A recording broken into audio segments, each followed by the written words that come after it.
Problemas e soluções em comum. A criação de um bloco formado pelos estados do Centro-Oeste e o estado do Tocantins é a nova esperança para recuperar a economia brasileira e desenvolver a região que mais cresceu no país nos últimos 10 anos.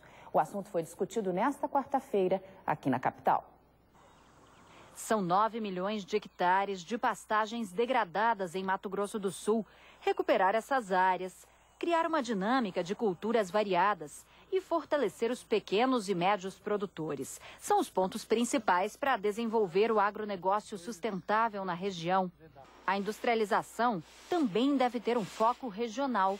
Essas são as ideias apresentadas pelo ministro Mangabeira Unger. A primeira vertente é soerguer a agropecuária, avançar de patamar pela recuperação das pastagens degradadas, a intensificação da pecuária e a diversificação de lavouras perenes de alto valor agregado.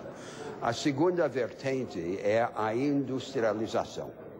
Começa na industrialização dos produtos agropecuários, mas avança para a indústria do futuro, densa em conhecimento e inovação.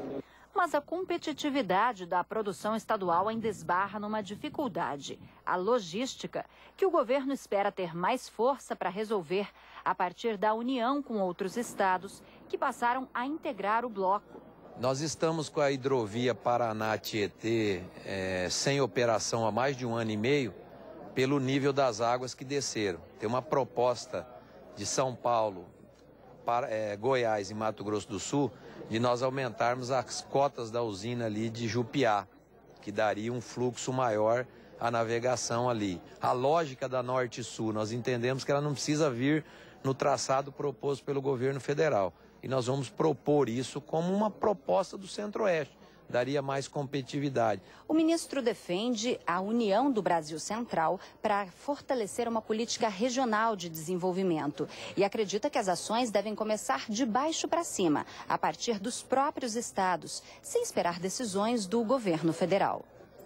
A recuperação de pastagens, para converter as pastagens num novo modelo de integração lavoura-pecuária, com diversificação de lavouras perenes, soerguimento do pequeno produtor para que ganhe atributos empresariais por meio da cooperação entre eles e da assistência técnica, aprofundamento da industrialização para organizar uma travessia da indústria tradicional para a indústria do futuro, baseada em ciência e tecnologia. Ao mesmo tempo, representantes dos setores produtivos do estado cobraram apoio da União para algumas questões. A obra parada da fábrica de insumos agrícolas da Petrobras em Três Lagoas, conflitos agrários, altos impostos, o desemprego e a renegociação da dívida estadual, que leva a 15% da receita líquida do estado. Até quando nós vamos aguentar a pagar, por exemplo, o descontrole das contas públicas? Mostrei ao ministro com os números claros que o governo federal, nos primeiros 5 meses desse ano, já superou a sua receita do ano passado em 4,7%. Então, não há falta de dinheiro para suas ações. Por que é que a reforma, o ajuste fiscal chamado, que nossa conta nada mais é do que aumento de imposto que está sendo transferido para a sociedade, não sai de pauta? Constantemente nós temos que ampliar os recursos de contribuição para a União para pagar o descontrole das contas públicas. Até onde nós vamos?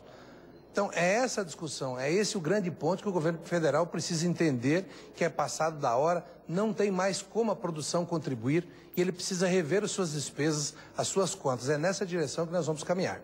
Filósofo por formação, o ministro, que já foi professor de uma das universidades mais conceituadas do mundo, Harvard, nos Estados Unidos, espera ainda que os estados do Brasil Central comecem uma política de mudança na base da educação, com foco em interpretação de texto e lógica, deixando para trás a decoreba vista hoje. Iniciativa necessária para elevar a qualidade de produção regional nos outros 2 pilares, o agronegócio e a indústria. É um momento muito delicado da nossa economia e essas novas ideias chegam para promover realmente um debate.